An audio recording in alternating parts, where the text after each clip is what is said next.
दोस्तों, औरत जब लेटी हो तो चुपके से उसकी एक चीज जरूर चाट लेना। उनको मिलता है ढेरों आनंद और वह हो जाती है हमेशा के लिए आपकी। यह चीज पुरुषों को चाटना भी है बहुत जरूरी, नहीं तो पति पत्नी में प्यार कम हो जाता है, गर्लफ्रेंड बॉयफ्रेंड में प्यार कम हो जाता है। इसे हर कोई चाटता है, हर पुरुष चाटता है। आप भी महिला की यह एक चीज जरूर चाट लेना। आपका भाग्य चमक जाएगी, किस्मत चमक जाएगी। आप करोड़पति लखपति हो जाएंगे, धनवान बन जाएंगे। हमारे चैनल में आपका स्वागत है। आज का प्रसंग बहुत ही खूबसूरत है, वीडियो को लाइक जरूर करें। दोस्तों, कौन सा पुरुष पत्नी का साथ कभी नहीं छोड़ता? पति पत्नी इस कहानी को जरूर सुने। दोस्तों, इस कहानी को पूरी निष्ठा के साथ जो सुनता है, उन पति पत्नी के रिश्तों में किसी भी प्रकार की कमी नहीं आती, बल्कि उनके बीच का बंधन और भी मजबूत हो जाता है। कलयुग के इस दौर में सबसे बड़ी समस्या यह है कि दाम्पत्य जीवन में प्रेम की दीवारें बहुत जल्दी दरकने लगती है, विश्वास और आपसी समझ कमजोर पड़ने लगती है। लेकिन इस कहानी में एक ऐसा संदेश छिपा है जो हर रिश्ते को नया जीवन दे सकता है। यह कहानी एक रात की दुल्हन की है, जहां एक नवविवाहित दुल्हन अपने पति से केवल एक ही रात के लिए मिलती है और फिर किस्मत की उलझनों के कारण दोनों बिछड़ जाते हैं। फिर शुरू होती है संघर्ष और परीक्षा की लंबी कथा, जिसमें प्रेम, त्याग और समर्पण का अद्भुत संगम देखने को मिलता है। पति पत्नी के बीच सच्चे प्रेम का यह प्रमाण दर्शाता है कि चाहे कितनी ही बड़ी मुसीबत है क्यों ना आ जाए, अगर प्रेम सच्चा हो तो समय और दूरी उन्हें अलग नहीं कर सकते। इस कहानी को सुनने के बाद हर किसी को यह महसूस होगा कि यदि पति पत्नी के बीच सच्चा प्रेम है तो चाहे कितनी भी बड़ी बाधाएं क्यों न आ जाए, उन्हें एक दूसरे से मिलने से कोई नहीं रोक सकता। संसार चाहे एक मजबूत दीवार बनकर उनके बीच खड़ा हो जाए, प्रेम और विश्वास की ताकत से मोदी दीवार भी ढह सकती है। इस कथा में वो सब कुछ है जो आपको यह सोचने पर मजबूर कर देगा कि जीवन के कठिन पलों में भी प्यार की विजय संभव है। तो आइए दोस्तों, इस प्रेरणादायक और रोमांचक कहानी की गहराइयों में उतरते हैं।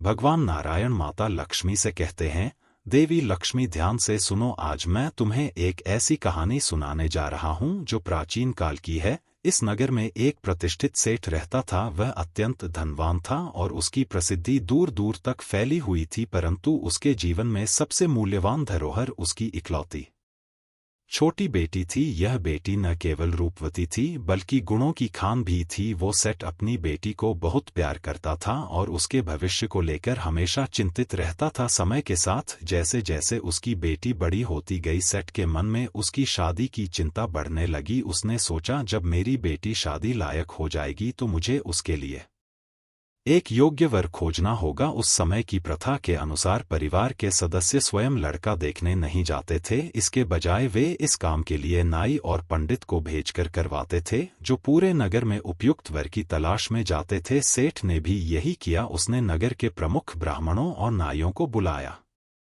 और उन्हें पूरी बात बताई। उन्होंने कहा, यह एक महत्वपूर्ण कार्य है।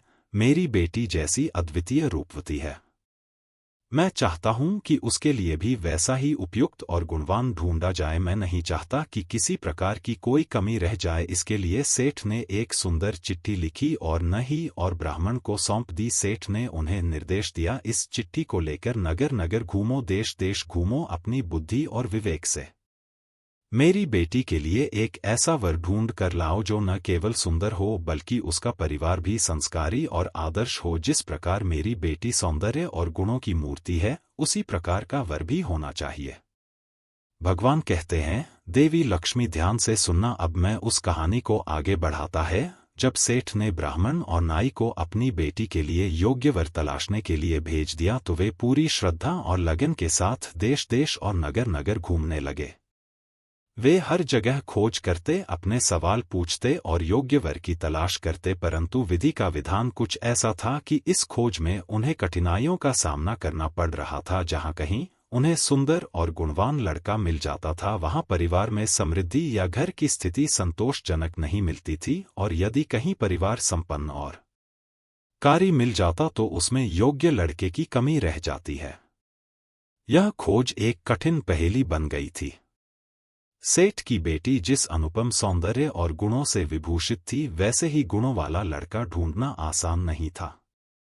ब्राह्मण और नाही दोनों इस उलझन में पड़ गए थे कि आखिर कैसे उस सेठ की उम्मीदों पर खरा उतरा जाए। एक नगर से दूसरे नगर, एक राज्य से दूसरे राज्य तक की उनकी यात्रा चलती रही। उन्हें हर जगह अलग अलग प्रकार के परिवार और लड़के मिलते थे, लेकिन सेठ की बेटी के योग्य कुछ भी नहीं मिला। फिर एक दिन वे एक ऐसे नगर में पहुंचे जहां उन्होंने देखा कि एक परिवार अपनी सादगी और सज्जनता के लिए प्रसिद्ध था। उस परिवार का एक लड़का था जो न केवल सुंदर था बल्कि अपने स्वभाव से भी बहुत नेक और संस्कारी था। हालांकि परिवार में आर्थिक स्थिति थोड़ी कमजोर थी और धन की तंगी स्पष्ट थी, परंतु वह परिवार धर्म कर्म में निपुण और आदर था। ब्राह्मण ने विचार किया, यह परिवार भले ही आर्थिक दृष्टि से कमजोर है, लेकिन इसका मानवीय मूल और संस्कार अमूल्य है। लड़का सुंदर और गुणवान है, यह एक ऐसा अवसर है जिसे गंवाना नहीं चाहिए।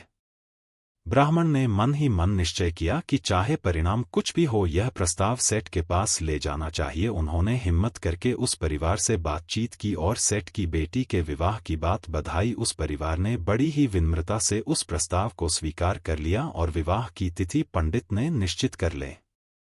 फिर क्या था, ब्राह्मण और नाई खुशी खुशी वापस सेठ के पास लौट आए। ब्राह्मण और नाई ने जब सेठ से जाकर यह समाचार सुनाया कि एक सुंदर, योग्य और संस्कारी वह मिल गया है और विवाह की तिथि भी निश्चित हो चुकी है, तो सेठ और उसका परिवार बहुत खुश होता है। सभी जगह आनंद और उत्सव का माहौल था। सेठ की बेटी के घर में भी विवाह की तैयारियां जोर शोर से चलने लगती है।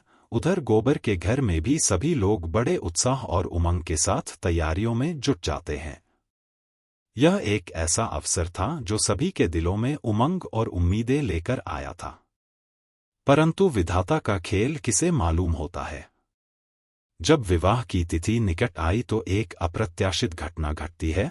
जिस लड़के के लिए ब्राह्मणों ने टीका भेजा था, जिसे बार के रूप में चुना था, वो एक गंभीर दुर्घटना का शिकार हो जाता है। इस दुर्घटना में उसकी एक आंख फूट जाती है। अब वह एक आंख से ही देख सकता था। यह हादसा न केवल लड़के के लिए बल्कि उसके पूरे परिवार के लिए गहरी चिंता का विषय बना हुआ था। विवाह का दिन बहुत निकट आ चुका था।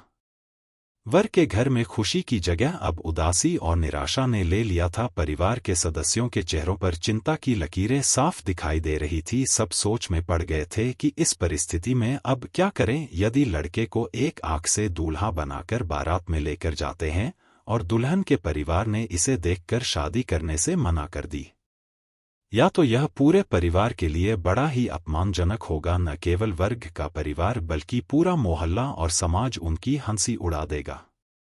यह उनके मान सम्मान का प्रश्न बन गया था। वर्ग के परिवार के बुजुर्ग, विशेष रूप से लड़के के दादाजी, जो बेहद समझदार और अनुभवशील व्यक्ति थे, उन्होंने सभी को सांत्वना दी। उन्होंने कहा, चिंता मत करो, हम एक उपाय करना होगा। हम रास्ते में एक किराए का दूल्हा ढूंढ लेंगे, उसे कुछ धन देकर और समझाकर हमारे साथ बारात में शामिल कर लेंगे। जब विवाह संपन्न हो जाएगा तो बाद में हम अपनी बहू को स्थिति समझाकर घर ले आएंगे। इधर भगवान नारायण माता लक्ष्मी को समझाते हुए कहते हैं, हे देवी, इस कथा को ध्यान से सुनना। जब बारात रास्ते में आगे बढ़ रही थी, हर कोई चिंता और आशंका से घिरा हुआ था। सभी सोच रहे थे कि क्या किया जाए और कैसे इस मुश्किल को हल किया जाए। तभी यात्रा के दौरान बारात घने जंगल से गुजर रहे थे। वहां एक पेड़ के नीचे एक सुंदर कुमार सोया हुआ था। उसका रूप और सौम्य चेहरा देखकर बारात में शामिल लोगों के मन में विचार आया कि इससे सुंदर दूल्हा कहीं नहीं मिलेगा। लड़के के दादाजी, जो बेहद समझदार और अनुभवी व्यक्ति थे, उन्होंने तुरंत उस लड़के को जगा आया और उससे पूछा कि तुम कौन हो और इस जंगल में क्या कर रहे हो। कुमार ने आंखें खोलकर देखा और कहा, मैं गरीब आदमी हूं और मैं यहाँ कुछ व्यक्तिगत कारणों से आया हूं। यह सुनकर दादाजी ने कहा, तो फिर हमारे साथ चलो, हम तुम्हारे लिए काम देते हैं। लड़के ने हैरानी से पूछा, मुझे क्या करना होगा? दादाजी ने कहा, तुम्हें ज्यादा कुछ नहीं करना है। हम तुम्हें एक रात के लिए दूल्हा बनाएंगे और तुम्हारा विवाह कराएंगे।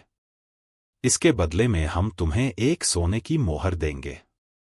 कल सुबह होते ही तुम अपने रास्ते चले जाना मित्रों। पहले तो उस लड़के ने मना कर दिया, लेकिन बारात में मौजूद अन्य लोगों ने उसे समझाया और कुछ ने दबाव भी बनाया। तब आखिरकार वो लड़का मान जाता है, क्योंकि उसके पास उस समय कोई विकल्प नहीं था और उसे यह प्रस्ताव किसी अद्वितीय अवसर जैसा लगा। बारात ने उस कुमार को दूल्हा बना लिया और उसे सजाकर पालकी में बैठा दिया। सभी ने राहत की सांस ली, मानो अब सब ठीक हो जाएगा। बारात जब लड़की के घर पहुंची तो वहां का दृश्य देखने लायक था। हर तरफ खुशियों की गूंज थी, ढोल नगाड़े बज रहे थे और लोग बारात का स्वागत करने के लिए तैयार खड़े थे। लड़की की मां और पिता ने जब पालकी से निकले दूल्हे को देखा तो उनकी आंखों में खुशी और गर्व था। लड़की ने भी पर्दे के पीछे से अपने दूल्हे को देखा और मन ही मन प्रसन्न हुई। उसने सोचा, मेरा पति कितना सुंदर है। लेकिन उस बेचारी को यह नहीं पता था कि यह दूल्हा असल में किराए का दूल्हा है। राजकुमार ने अपने मन में एक द्वंद्व महसूस किया। वह जानता था कि यह सब केवल एक रात का नाटक है और सुबह होते ही उसे यहाँ से चले जाना है।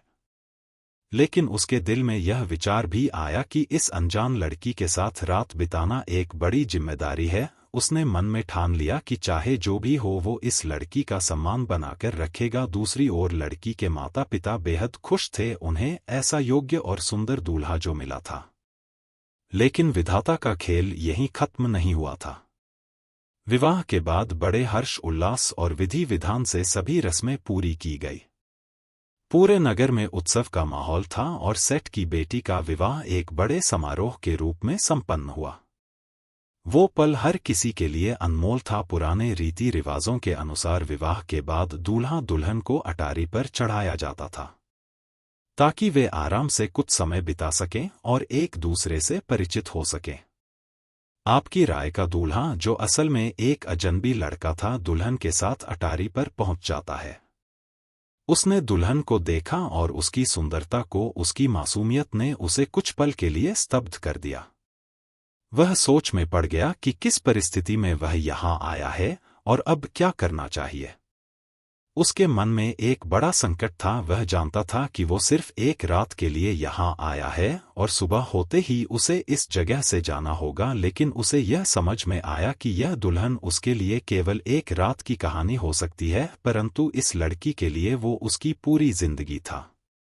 वह सोचने लगा, लड़कियों के पास उनकी इज्जत ही उनका सबसे बड़ा कहना होता है। अगर मैं यहाँ से चला गया और इस लड़की का भरोसा तोड़ दिया तो इसकी जिंदगी बर्बाद हो जाएगी। यह कैसे अपने पति के पास लौटेगी जिसके साथ इसकी शादी पहले से तय हुई थी। मेरी जिम्मेदारी बनती है कि मैं इसका सम्मान बनाए रखें और इसे किसी भी तरह की शर्मिंदगी से बचाव। दुल्हन, जो अब तक सोच रही थी कि सब कुछ सामान्य है, अपने दूल्हे के बर्ताव से थोड़े चिंतित हो गई। उसने देखा कि उसका पति चुपचाप बैठा है और उससे बात नहीं कर रहा है। यह उसे परेशान करने लगा। उसने साहस जुटाकर पूछा, महाराज, क्या आपको कुछ पसंद नहीं आया? क्या मैं आपके योग्य नहीं हूं? इस पर कुमार ने उसे सांत्वना देते हुए कहा, नहीं, ऐसा कुछ भी नहीं है। फिर भी दुल्हन के मन में संदेह है और चिंता बनी रही। लड़के ने देखा कि वो सवालों से घिर गया है। उसने बात को संभालते हुए कहा, तुम्हें चिंता करने की आवश्यकता नहीं है, मैं बस कुछ सोच रहा हूं। यह सुनकर लड़की ने राहत की सांस ली, लेकिन मन में अब भी कुछ सवाल थे। लड़के ने मन ही मन यह निर्णय लिया कि वह इस रात को केवल बातचीत से गुजारेगा ताकि इस लड़की का सम्मान सुरक्षित रहे। उसने सोचा, यदि मैं इसका सम्मान बनाए रखूंगा और इसे किसी भी तरह की असमंजस में नहीं डालूंगा तो शायद यह मेरी आत्मा का कर्तव्य पूरा होगा। वह जानता था कि यह रात गुजारने के बाद वो फिर से अपनी पहचान के साथ अपनी राह पर लौट जाएगा, लेकिन इस लड़की के लिए यह पल उसकी जिंदगी की सबसे बड़ी परीक्षा थी। दूसरी ओर दुल्हन के मन में एक अजीब सी बेचैनी थी। उसे समझ में नहीं आ रहा था कि उसका पति उसे बात क्यों नहीं कर रहा है। वह सोचने लगी कि मेरे पति मुझसे खुश क्यों नहीं है, क्या मैंने कोई गलती कर दी है। इस तरह की उलझनों के बीच दोनों के बीच एक अजीब सी खामोशी छा गई थी। फिर दुल्हन ने साहस जुटाकर फिर से बातचीत शुरू की।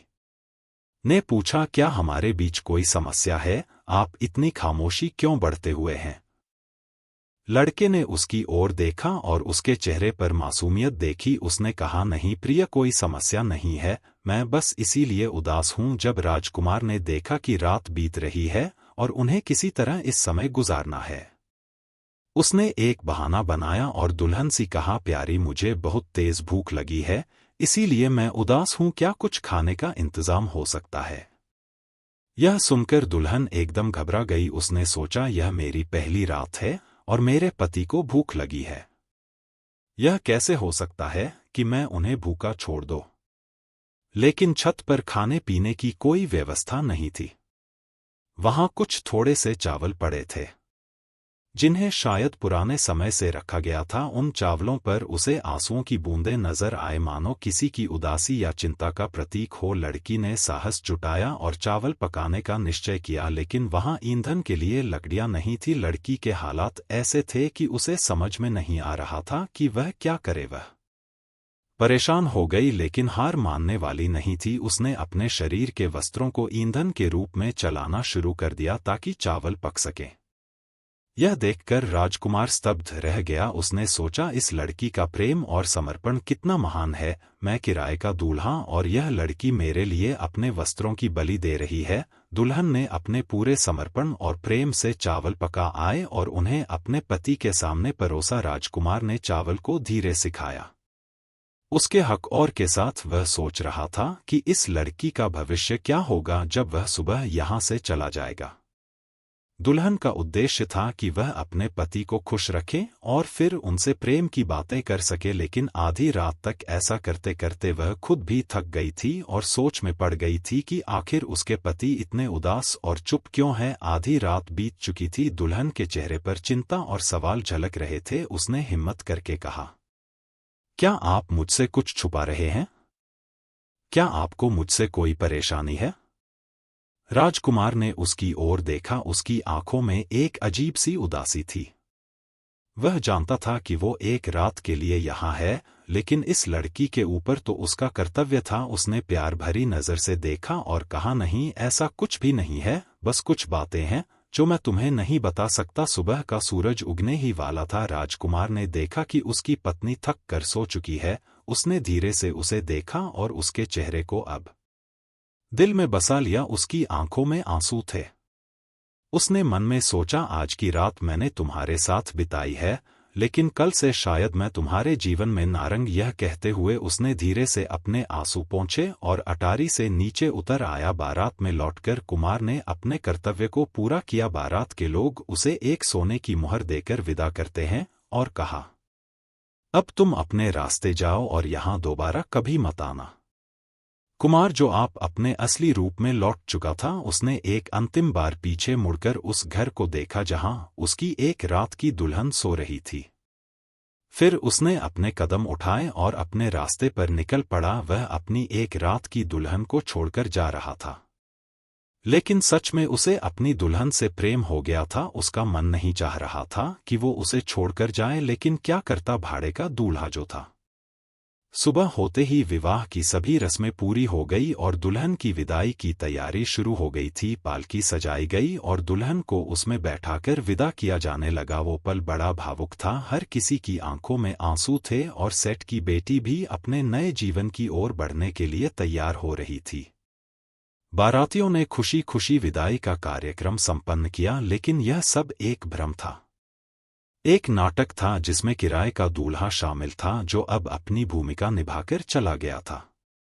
जब बारात वापस अपने नगर की ओर चलने लगी तो वह लड़का जिसकी आंख दुर्घटना में फूट गई थी, वह जिसकी वजह से यह सब कुछ हुआ था, पालकी के पास आता है।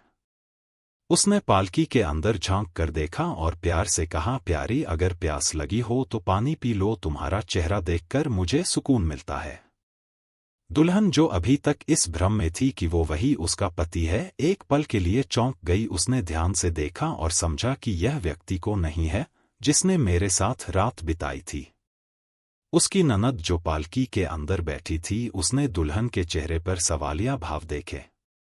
उसने बिना किसी झिझक के कहा, भाभी, इतना संकोच क्यों कर रही हो? यह मेरे असली भैया है, आप इनके साथ ही तो ब्याही गई है। यह सुनकर दुल्हन का चेहरा एक बार फिर से आश्चर्य से भर जाता है। उसने अपनी मेहनत से पूछा। लेकिन वो रात वाला दूल्हा कौन था? ननद ने मासूमियत से बताया, वो किराए का दूल्हा था। मेरे भैया की आंख फूट जाने के कारण उस रात तुम्हारी शादी उसके साथ करवाई गई थी। अब वो अपनी मजदूरी लेकर चला गया है।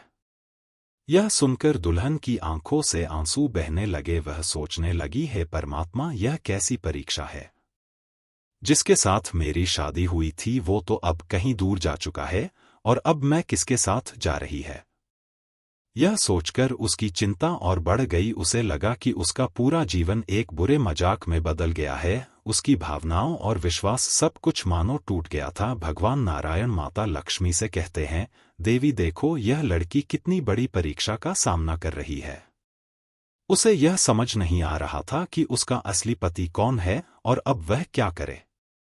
दुल्हन ने सोचने के बाद एक बहाना बनाया। उसने पालकी के कहारों से कहा, मेरे पेट में बहुत तेज दर्द हो रहा है, कृपया पालकी को रोकिए। कहारों ने तुरंत पालकी को जमीन पर रखा। दुल्हन ने अपनी मेहनत से कहा, मैं थोड़ी देर के लिए झाड़ियों के पीछे जाना चाहती हूँ। उसने लौटा उठाया और अपनी ननद को पास बुला आकर झाड़ियों की ओर ले गए। जैसे ही वह झाड़ियों के पीछे पहुंची, उसने अपनी ननद को वहीं बैठा दिया और उसे लौटा पकड़ा दिया। फिर वो अपनी पूरी ताकत से भाग खड़ी हुई। उसकी एक ही इच्छा थी, अपने असली पति को ढूंढना, चाहे वह कहीं भी हो। दुल्हन जंगल में दौड़ती चली जा रही थी, उसकी आंखों में आंसू झूठे और दिल में असंख्य सवाल। वह सोच रही थी, मुझे मेरे पति कहाँ मिलेंगे, क्या मैं उन्हें दोबारा देख पाऊंगी। वो भागते भागते थक गई और अचानक एक जगह बेहोश होकर गिर पड़े।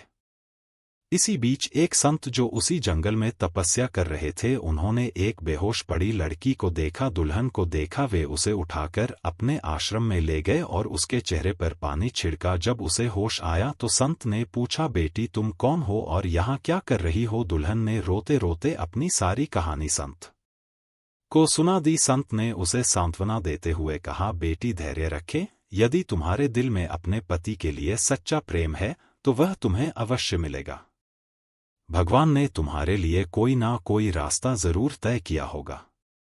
दुल्हन संत के आश्रम में ठहर जाती है, लेकिन उसके मन में केवल एक ही सवाल गूंज रहा था, क्या मैं अपने असली पति को ढूंढ पाएंगे। जब बारात के लोगों ने देखा कि दुल्हन अपनी पालकी को छोड़कर भाग गई है तो उनके बीच खलबली मच गई।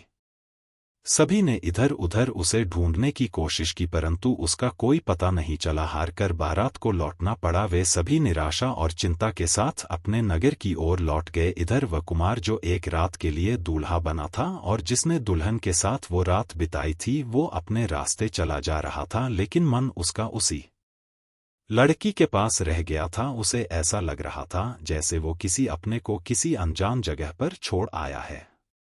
भगवान कहते हैं, देवी लक्ष्मी ध्यान से सुनना, वह लड़का जो उस विवाह में सिर्फ एक रात के लिए दूल्हा बना था, धीरे धीरे अपने रास्ते पर आगे बढ़ रहा था। उसके मन में कई तरह के विचार उमड़ रहे थे। उसने अपने किए को याद करते हुए सोचा कि शायद वो उस लड़की की जिंदगी में एक संक्षिप्त अध्याय बनकर रह जाएगा। आगे बढ़ते हुए उसने देखा कि एक शिकारी चिड़िया को पकड़कर ले जा रहा है। शिकारी ने चिड़िया को इतनी कसकर पकड़ा है कि वो दर्द और दर्द से चिल्ला रही थी। उस लड़के का दिल पिघल गया। उसने शिकारी को रोका और कहा, भैया कृपया रुक जाओ, इस चिड़िया के प्राण मत लो। शिकारी ने उसकी बात को अनसुना करते हुए कहा, यह मेरा शिकार है, मैं इसे नहीं छोड़ सकता, मैंने इसे पकड़ने के लिए बहुत मेहनत की है। लड़के ने समझाया, देखो जीवन कीमती है, किसी की जान लेकर अपना पेट भरना ठीक नहीं है। शिकारी ने गुस्से में कहा, यह तो मेरा काम है, तो मुझे इसे छोड़ने के लिए मजबूर क्यों कर रहे हो। यह सुनकर कुमार ने अपने पास से एक सोने की मोहर निकाली और कहा, ये लो, यह सोने की मोहर तुम्हारे लिए है, इसे बेचकर तुम्हें बहुत कुछ मिल जाएगा।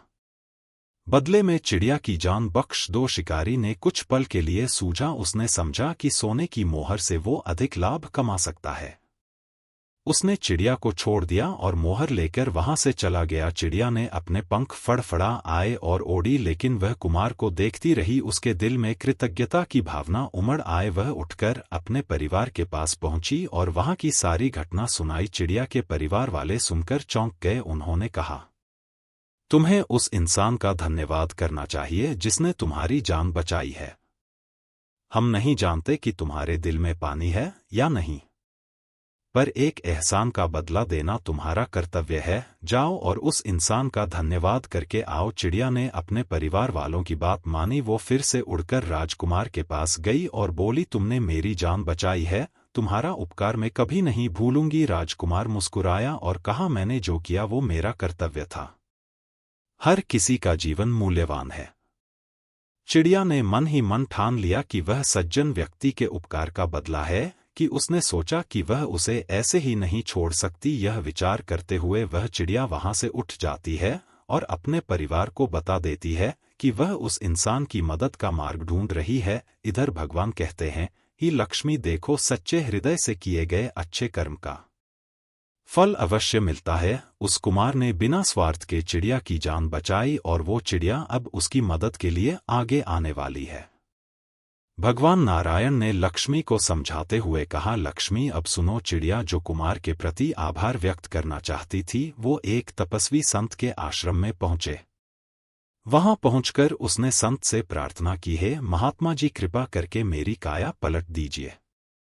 दोस्तों, औरत जब लेटी हो तो चुपके से उसकी एक चीज जरूर चाट लेना, उनको मिलता है ढेरों आनंद और वह हो जाती है हमेशा के लिए आपकी। यह चीज पुरुषों को चाटना भी है बहुत जरूरी, नहीं तो पति पत्नी में प्यार कम हो जाता है, गर्लफ्रेंड बॉयफ्रेंड में प्यार कम हो जाता है। इसे हर कोई चाटता है, हर पुरुष चाटता है। आप भी महिला की यह एक चीज जरूर चाट लेना, आपका भाग्य चमक जाएगी, किस्मत चमक जाएगी। आप करोड़पति लखपति हो जाएंगे, धनवान बन जाएंगे। हमारे चैनल में आपका स्वागत है। आज का प्रसंग बहुत ही खूबसूरत है, वीडियो को लाइक जरूर करें। दोस्तों, कौन सा पुरुष पत्नी का साथ कभी नहीं छोड़ता? पति पत्नी इस कहानी को जरूर सुने। दोस्तों, इस कहानी को पूरी निष्ठा के साथ जो सुनता है, उन पति पत्नी के रिश्तों में किसी भी प्रकार की कमी नहीं आती, बल्कि उनके बीच का बंधन और भी मजबूत हो जाता है। कलयुग के इस दौर में सबसे बड़ी समस्या यह है कि दाम्पत्य जीवन में प्रेम की दीवारें बहुत जल्दी दरकने लगती है, विश्वास और आपसी समझ कमजोर पड़ने लगती है। लेकिन इस कहानी में एक ऐसा संदेश छिपा है जो हर रिश्ते को नया जीवन दे सकता है। यह कहानी एक रात की दुल्हन की है, जहां एक नवविवाहित दुल्हन अपने पति से केवल एक ही रात के लिए मिलती है और फिर किस्मत की उलझनों के कारण दोनों बिछड़ जाते हैं। फिर शुरू होती है संघर्ष और परीक्षा की लंबी कथा, जिसमें प्रेम, त्याग और समर्पण का अद्भुत संगम देखने को मिलता है। पति पत्नी के बीच सच्चे प्रेम का यह प्रमाण दर्शाता है कि चाहे कितनी ही बड़ी मुसीबत है क्यों ना आ जाए, अगर प्रेम सच्चा हो तो समय और दूरी उन्हें अलग नहीं कर सकते। इस कहानी को सुनने के बाद हर किसी को यह महसूस होगा कि यदि पति पत्नी के बीच सच्चा प्रेम है तो चाहे कितनी भी बड़ी बाधाएं क्यों न आ जाए, उन्हें एक दूसरे से मिलने से कोई नहीं रोक सकता। संसार चाहे एक मजबूत दीवार बनकर उनके बीच खड़ा हो जाए, प्रेम और विश्वास की ताकत से मोदी दीवार भी ढह सकती है। इस कथा में वो सब कुछ है जो आपको यह सोचने पर मजबूर कर देगा कि जीवन के कठिन पलों में भी प्यार की विजय संभव है। तो आइए दोस्तों, इस प्रेरणादायक और रोमांचक कहानी की गहराइयों में उतरते हैं। भगवान नारायण माता लक्ष्मी से कहते हैं, देवी लक्ष्मी, ध्यान से सुनो। आज मैं तुम्हें एक ऐसी कहानी सुनाने जा रहा हूं जो प्राचीन काल की है। इस नगर में एक प्रतिष्ठित सेठ रहता था। वह अत्यंत धनवान था और उसकी प्रसिद्धि दूर दूर तक फैली हुई थी, परंतु उसके जीवन में सबसे मूल्यवान धरोहर उसकी इकलौती छोटी बेटी थी। यह बेटी न केवल रूपवती थी बल्कि गुणों की खान भी थी। वो सेठ अपनी बेटी को बहुत प्यार करता था और उसके भविष्य को लेकर हमेशा चिंतित रहता था। समय के साथ जैसे जैसे उसकी बेटी बड़ी होती गई, सेठ के मन में उसकी शादी की चिंता बढ़ने लगी। उसने सोचा, जब मेरी बेटी शादी लायक हो जाएगी तो मुझे उसके लिए एक योग्य वर खोजना होगा। उस समय की प्रथा के अनुसार परिवार के सदस्य स्वयं लड़का देखने नहीं जाते थे, इसके बजाय वे इस काम के लिए नाई और पंडित को भेजकर करवाते थे, जो पूरे नगर में उपयुक्त वर की तलाश में जाते थे। सेठ ने भी यही किया। उसने नगर के प्रमुख ब्राह्मणों और नाइयों को बुलाया और उन्हें पूरी बात बताई। उन्होंने कहा, यह एक महत्वपूर्ण कार्य है, मेरी बेटी जैसी अद्वितीय रूपवती है, मैं चाहता हूं कि उसके लिए भी वैसा ही उपयुक्त और गुणवान ढूंढा जाए। मैं नहीं चाहता कि किसी प्रकार की कोई कमी रह जाए। इसके लिए सेठ ने एक सुंदर चिट्ठी लिखी और न ही और ब्राह्मण को सौंप दी। सेठ ने उन्हें निर्देश दिया, इस चिट्ठी को लेकर नगर नगर घूमो, देश देश घूमो, अपनी बुद्धि और विवेक से मेरी बेटी के लिए एक ऐसा वर ढूंढ कर लाओ जो न केवल सुंदर हो बल्कि उसका परिवार भी संस्कारी और आदर्श हो। जिस प्रकार मेरी बेटी सौंदर्य और गुणों की मूर्ति है, उसी प्रकार का वर भी होना चाहिए। भगवान कहते हैं, देवी लक्ष्मी ध्यान से सुनना। अब मैं उस कहानी को आगे बढ़ाता है। जब सेठ ने ब्राह्मण और नाई को अपनी बेटी के लिए योग्य वर तलाशने के लिए भेज दिया तो वे पूरी श्रद्धा और लगन के साथ देश देश और नगर नगर घूमने लगे। वे हर जगह खोज करते, अपने सवाल पूछते और योग्य वर की तलाश करते, परंतु विधि का विधान कुछ ऐसा था कि इस खोज में उन्हें कठिनाइयों का सामना करना पड़ रहा था। जहाँ कहीं उन्हें सुंदर और गुणवान लड़का मिल जाता था, वहाँ परिवार में समृद्धि या घर की स्थिति संतोषजनक नहीं मिलती थी, और यदि कहीं परिवार संपन्न और कारी मिल जाता तो उसमें योग्य लड़के की कमी रह जाती है। यह खोज एक कठिन पहेली बन गई थी। सेठ की बेटी जिस अनुपम सौंदर्य और गुणों से विभूषित थी, वैसे ही गुणों वाला लड़का ढूंढना आसान नहीं था। ब्राह्मण और नाही दोनों इस उलझन में पड़ गए थे कि आखिर कैसे उस सेठ की उम्मीदों पर खरा उतरा जाए। एक नगर से दूसरे नगर, एक राज्य से दूसरे राज्य तक की उनकी यात्रा चलती रही। उन्हें हर जगह अलग अलग प्रकार के परिवार और लड़के मिलते थे, लेकिन सेठ की बेटी के योग्य कुछ भी नहीं मिला। फिर एक दिन वे एक ऐसे नगर में पहुंचे जहां उन्होंने देखा कि एक परिवार अपनी सादगी और सज्जनता के लिए प्रसिद्ध था। उस परिवार का एक लड़का था जो न केवल सुंदर था बल्कि अपने स्वभाव से भी बहुत नेक और संस्कारी था। हालांकि परिवार में आर्थिक स्थिति थोड़ी कमजोर थी और धन की तंगी स्पष्ट थी, परंतु वह परिवार धर्म कर्म में निपुण और आदर था। ब्राह्मण ने विचार किया, यह परिवार भले ही आर्थिक दृष्टि से कमजोर है, लेकिन इसका मानवीय मूल और संस्कार अमूल्य है। लड़का सुंदर और गुणवान है, यह एक ऐसा अवसर है जिसे गंवाना नहीं चाहिए। ब्राह्मण ने मन ही मन निश्चय किया कि चाहे परिणाम कुछ भी हो, यह प्रस्ताव सेठ के पास ले जाना चाहिए। उन्होंने हिम्मत करके उस परिवार से बातचीत की और सेठ की बेटी के विवाह की बात बधाई। उस परिवार ने बड़ी ही विनम्रता से उस प्रस्ताव को स्वीकार कर लिया और विवाह की तिथि पंडित ने निश्चित कर ले। फिर क्या था, ब्राह्मण और नाई खुशी खुशी वापस सेठ के पास लौट आए। ब्राह्मण और नाई ने जब सेठ से जाकर यह समाचार सुनाया कि एक सुंदर, योग्य और संस्कारी वह मिल गया है और विवाह की तिथि भी निश्चित हो चुकी है, तो सेठ और उसका परिवार बहुत खुश होता है। सभी जगह आनंद और उत्सव का माहौल था। सेठ की बेटी के घर में भी विवाह की तैयारियां जोर शोर से चलने लगती है।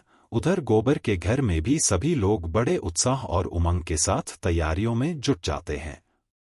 यह एक ऐसा अवसर था जो सभी के दिलों में उमंग और उम्मीदें लेकर आया था। परंतु विधाता का खेल किसे मालूम होता है। जब विवाह की तिथि निकट आई तो एक अप्रत्याशित घटना घटती है। जिस लड़के के लिए ब्राह्मणों ने टीका भेजा था, जिसे बार के रूप में चुना था, वो एक गंभीर दुर्घटना का शिकार हो जाता है। इस दुर्घटना में उसकी एक आंख फूट जाती है। अब वह एक आंख से ही देख सकता था। यह हादसा न केवल लड़के के लिए बल्कि उसके पूरे परिवार के लिए गहरी चिंता का विषय बना हुआ था। विवाह का दिन बहुत निकट आ चुका था। वर के घर में खुशी की जगह अब उदासी और निराशा ने ले लिया था। परिवार के सदस्यों के चेहरों पर चिंता की लकीरें साफ दिखाई दे रही थी। सब सोच में पड़ गए थे कि इस परिस्थिति में अब क्या करें। यदि लड़के को एक आंख से दूल्हा बनाकर बारात में लेकर जाते हैं और दुल्हन के परिवार ने इसे देखकर शादी करने से मना कर दी, या तो यह पूरे परिवार के लिए बड़ा ही अपमानजनक होगा। न केवल वर्ग का परिवार बल्कि पूरा मोहल्ला और समाज उनकी हंसी उड़ा देगा। यह उनके मान सम्मान का प्रश्न बन गया था। वर्ग के परिवार के बुजुर्ग, विशेष रूप से लड़के के दादाजी जो बेहद समझदार और अनुभवशील व्यक्ति थे, उन्होंने सभी को सांत्वना दी। उन्होंने कहा, चिंता मत करो, हम एक उपाय करना होगा। हम रास्ते में एक किराए का दूल्हा ढूंढ लेंगे, उसे कुछ धन देकर और समझाकर हमारे साथ बारात में शामिल कर लेंगे। जब विवाह संपन्न हो जाएगा तो बाद में हम अपनी बहू को स्थिति समझाकर घर ले आएंगे। इधर भगवान नारायण माता लक्ष्मी को समझाते हुए कहते हैं, हे देवी, इस कथा को ध्यान से सुनना। जब बारात रास्ते में आगे बढ़ रही थी, हर कोई चिंता और आशंका से घिरा हुआ था। सभी सोच रहे थे कि क्या किया जाए और कैसे इस मुश्किल को हल किया जाए। तभी यात्रा के दौरान बारात घने जंगल से गुजर रहे थे। वहां एक पेड़ के नीचे एक सुंदर कुमार सोया हुआ था। उसका रूप और सौम्य चेहरा देखकर बारात में शामिल लोगों के मन में विचार आया कि इससे सुंदर दूल्हा कहीं नहीं मिलेगा। लड़के के दादाजी, जो बेहद समझदार और अनुभवी व्यक्ति थे, उन्होंने तुरंत उस लड़के को जगा आया और उससे पूछा कि तुम कौन हो और इस जंगल में क्या कर रहे हो। कुमार ने आंखें खोलकर देखा और कहा, मैं गरीब आदमी हूं और मैं यहाँ कुछ व्यक्तिगत कारणों से आया हूं। यह सुनकर दादाजी ने कहा, तो फिर हमारे साथ चलो, हम तुम्हारे लिए काम देते हैं। लड़के ने हैरानी से पूछा, मुझे क्या करना होगा? दादाजी ने कहा, तुम्हें ज्यादा कुछ नहीं करना है।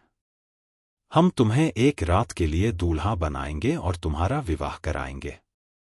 इसके बदले में हम तुम्हें एक सोने की मोहर देंगे।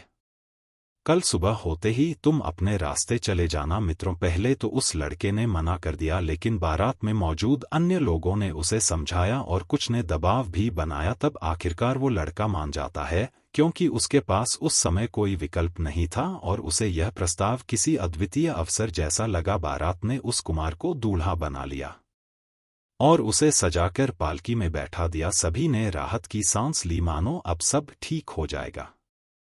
बारात जब लड़की के घर पहुंची तो वहां का दृश्य देखने लायक था। हर तरफ खुशियों की गूंज थी, ढोल नगाड़े बज रहे थे और लोग बारात का स्वागत करने के लिए तैयार खड़े थे। लड़की की मां और पिता ने जब पालकी से निकले दूल्हे को देखा तो उनकी आंखों में खुशी और गर्व था। लड़की ने भी पर्दे के पीछे से अपने दूल्हे को देखा और मन ही मन प्रसन्न हुई। उसने सोचा, मेरा पति कितना सुंदर है, लेकिन उस बेचारी को यह नहीं पता था कि यह दूल्हा असल में किराए का दूल्हा है। राजकुमार ने अपने मन में एक द्वंद्व महसूस किया। वह जानता था कि यह सब केवल एक रात का नाटक है और सुबह होते ही उसे यहाँ से चले जाना है। लेकिन उसके दिल में यह विचार भी आया कि इस अनजान लड़की के साथ रात बिताना एक बड़ी जिम्मेदारी है। उसने मन में ठान लिया कि चाहे जो भी हो, वो इस लड़की का सम्मान बनाकर रखेगा। दूसरी ओर लड़की के माता पिता बेहद खुश थे, उन्हें ऐसा योग्य और सुंदर दूल्हा जो मिला था। लेकिन विधाता का खेल यहीं खत्म नहीं हुआ था। विवाह के बाद बड़े हर्ष उल्लास और विधि विधान से सभी रस्में पूरी की गई। पूरे नगर में उत्सव का माहौल था और सेठ की बेटी का विवाह एक बड़े समारोह के रूप में संपन्न हुआ। वो पल हर किसी के लिए अनमोल था। पुराने रीति रिवाजों के अनुसार विवाह के बाद दूल्हा दुल्हन को अटारी पर चढ़ाया जाता था, ताकि वे आराम से कुछ समय बिता सकें और एक दूसरे से परिचित हो सकें। आपकी राय का दूल्हा, जो असल में एक अजनबी लड़का था, दुल्हन के साथ अटारी पर पहुंच जाता है। उसने दुल्हन को देखा और उसकी सुंदरता को, उसकी मासूमियत ने उसे कुछ पल के लिए स्तब्ध कर दिया। वह सोच में पड़ गया कि किस परिस्थिति में वह यहाँ आया है और अब क्या करना चाहिए। उसके मन में एक बड़ा संकट था। वह जानता था कि वो सिर्फ एक रात के लिए यहाँ आया है और सुबह होते ही उसे इस जगह से जाना होगा। लेकिन उसे यह समझ में आया कि यह दुल्हन उसके लिए केवल एक रात की कहानी हो सकती है, परंतु इस लड़की के लिए वो उसकी पूरी जिंदगी था।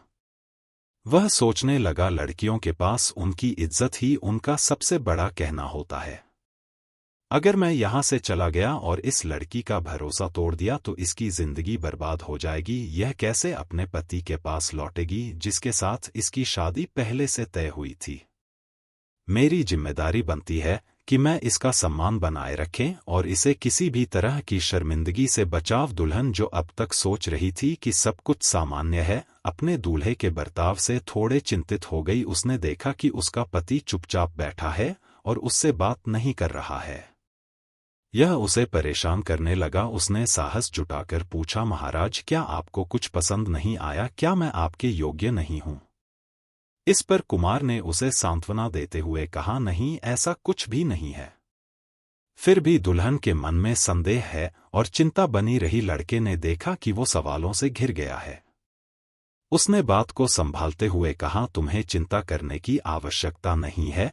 मैं बस कुछ सोच रहा हूं। यह सुनकर लड़की ने राहत की सांस ली, लेकिन मन में अब भी कुछ सवाल थे। लड़के ने मन ही मन यह निर्णय लिया कि वह इस रात को केवल बातचीत से गुजारेगा ताकि इस लड़की का सम्मान सुरक्षित रहे। उसने सोचा, यदि मैं इसका सम्मान बनाए रखूंगा और इसे किसी भी तरह की असमंजस में नहीं डालूंगा तो शायद यह मेरी आत्मा का कर्तव्य पूरा होगा। वह जानता था कि यह रात गुजारने के बाद वो फिर से अपनी पहचान के साथ अपनी राह पर लौट जाएगा, लेकिन इस लड़की के लिए यह पल उसकी जिंदगी की सबसे बड़ी परीक्षा थी। दूसरी ओर दुल्हन के मन में एक अजीब सी बेचैनी थी। उसे समझ में नहीं आ रहा था कि उसका पति उसे बात क्यों नहीं कर रहा है। वह सोचने लगी कि मेरे पति मुझसे खुश क्यों नहीं है, क्या मैंने कोई गलती कर दी है। इस तरह की उलझनों के बीच दोनों के बीच एक अजीब सी खामोशी छा गई थी। फिर दुल्हन ने साहस जुटाकर फिर से बातचीत शुरू की। ने पूछा, क्या हमारे बीच कोई समस्या है? आप इतनी खामोशी क्यों बढ़ते हुए हैं? लड़के ने उसकी ओर देखा और उसके चेहरे पर मासूमियत देखी। उसने कहा, नहीं प्रिय, कोई समस्या नहीं है, मैं बस इसीलिए उदास हूं। जब राजकुमार ने देखा कि रात बीत रही है और उन्हें किसी तरह इस समय गुजारना है, उसने एक बहाना बनाया और दुल्हन सी कहा, प्यारी, मुझे बहुत तेज भूख लगी है, इसीलिए मैं उदास हूं। क्या कुछ खाने का इंतजाम हो सकता है? यह सुनकर दुल्हन एकदम घबरा गई। उसने सोचा, यह मेरी पहली रात है और मेरे पति को भूख लगी है। यह कैसे हो सकता है कि मैं उन्हें भूखा छोड़ दूं? लेकिन छत पर खाने पीने की कोई व्यवस्था नहीं थी। वहां कुछ थोड़े से चावल पड़े थे, जिन्हें शायद पुराने समय से रखा गया था। उन चावलों पर उसे आंसुओं की बूंदें नजर आए, मानो किसी की उदासी या चिंता का प्रतीक हो। लड़की ने साहस जुटाया और चावल पकाने का निश्चय किया, लेकिन वहां ईंधन के लिए लकड़ियां नहीं थी। लड़की के हालात ऐसे थे कि उसे समझ में नहीं आ रहा था कि वह क्या करे। वह परेशान हो गई, लेकिन हार मानने वाली नहीं थी। उसने अपने शरीर के वस्त्रों को ईंधन के रूप में चलाना शुरू कर दिया ताकि चावल पक सके। यह देखकर राजकुमार स्तब्ध रह गया। उसने सोचा, इस लड़की का प्रेम और समर्पण कितना महान है। मैं किराए का दूल्हा और यह लड़की मेरे लिए अपने वस्त्रों की बलि दे रही है। दुल्हन ने अपने पूरे समर्पण और प्रेम से चावल पका आए और उन्हें अपने पति के सामने परोसा। राजकुमार ने चावल को धीरे से खाया। उसके हक और के साथ वह सोच रहा था कि इस लड़की का भविष्य क्या होगा जब वह सुबह यहाँ से चला जाएगा। दुल्हन का उद्देश्य था कि वह अपने पति को खुश रखे और फिर उनसे प्रेम की बातें कर सके, लेकिन आधी रात तक ऐसा करते करते वह खुद भी थक गई थी और सोच में पड़ गई थी कि आखिर उसके पति इतने उदास और चुप क्यों हैं। आधी रात बीत चुकी थी। दुल्हन के चेहरे पर चिंता और सवाल झलक रहे थे। उसने हिम्मत करके कहा, क्या आप मुझसे कुछ छुपा रहे हैं? क्या आपको मुझसे कोई परेशानी है? राजकुमार ने उसकी ओर देखा। उसकी आंखों में एक अजीब सी उदासी थी।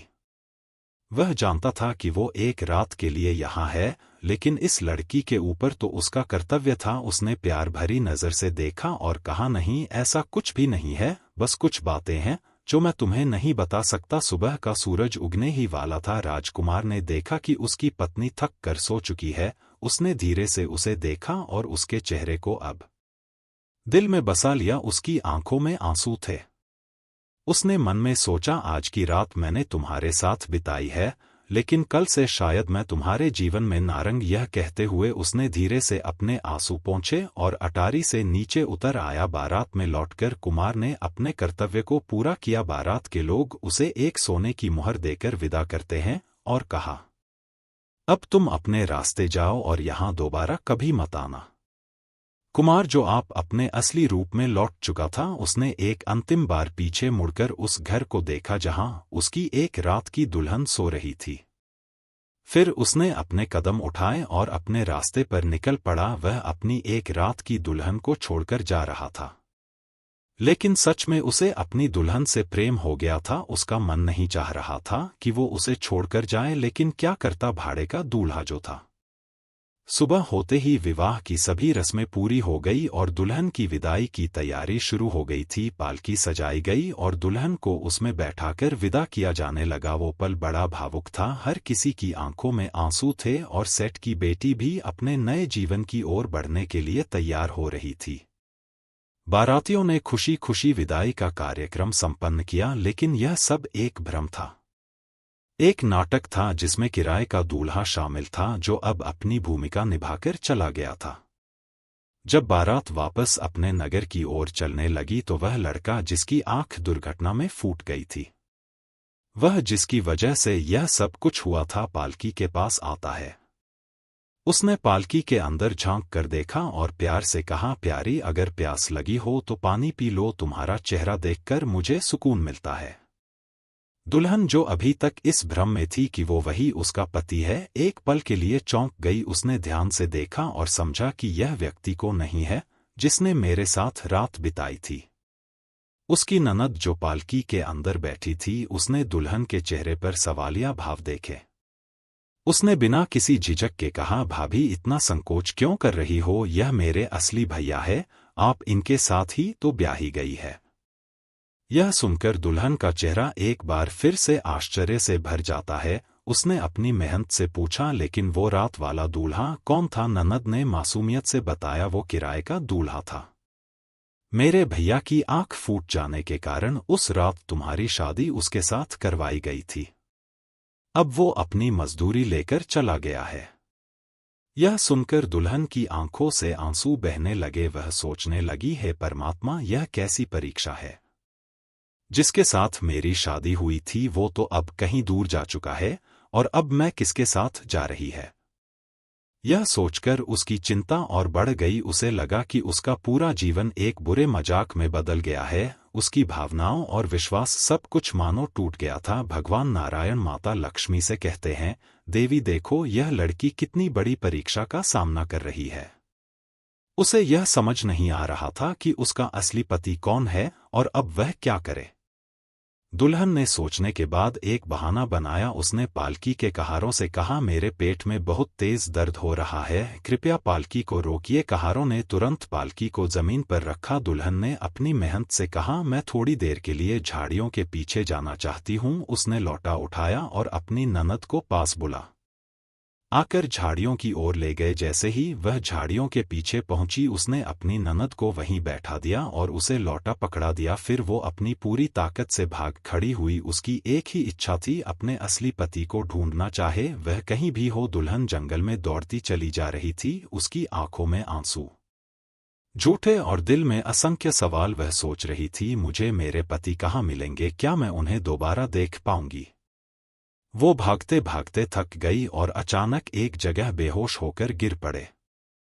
इसी बीच एक संत जो उसी जंगल में तपस्या कर रहे थे, उन्होंने एक बेहोश पड़ी लड़की को देखा। दुल्हन को देखा, वे उसे उठाकर अपने आश्रम में ले गए और उसके चेहरे पर पानी छिड़का। जब उसे होश आया तो संत ने पूछा, बेटी, तुम कौन हो और यहाँ क्या कर रही हो? दुल्हन ने रोते रोते अपनी सारी कहानी संत को सुना दी। संत ने उसे सांत्वना देते हुए कहा, बेटी, धैर्य रखें। यदि तुम्हारे दिल में अपने पति के लिए सच्चा प्रेम है तो वह तुम्हें अवश्य मिलेगा।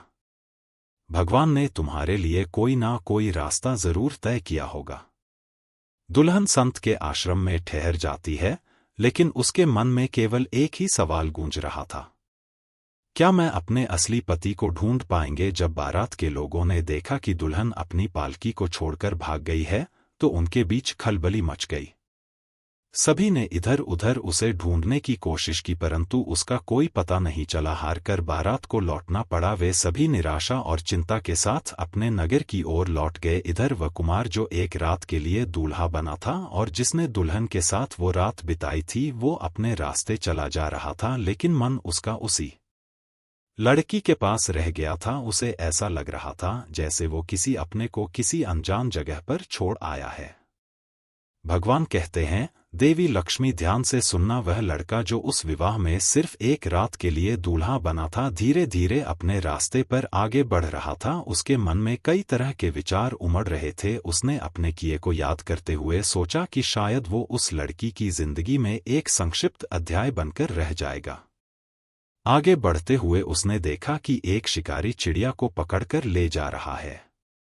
शिकारी ने चिड़िया को इतनी कसकर पकड़ा है कि वो दर्द से चिल्ला रही थी। उस लड़के का दिल पिघल गया। उसने शिकारी को रोका और कहा, भैया, कृपया रुक जाओ।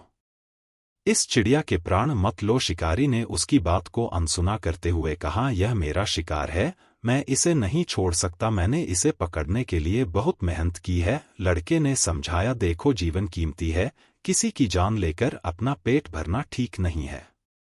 शिकारी ने गुस्से में कहा, यह तो मेरा काम है, तो मुझे इसे छोड़ने के लिए मजबूर क्यों कर रहे हो? यह सुनकर कुमार ने अपने पास से एक सोने की मोहर निकाली और कहा, ये लो, यह सोने की मोहर तुम्हारे लिए है, इसे बेचकर तुम्हें बहुत कुछ मिल जाएगा।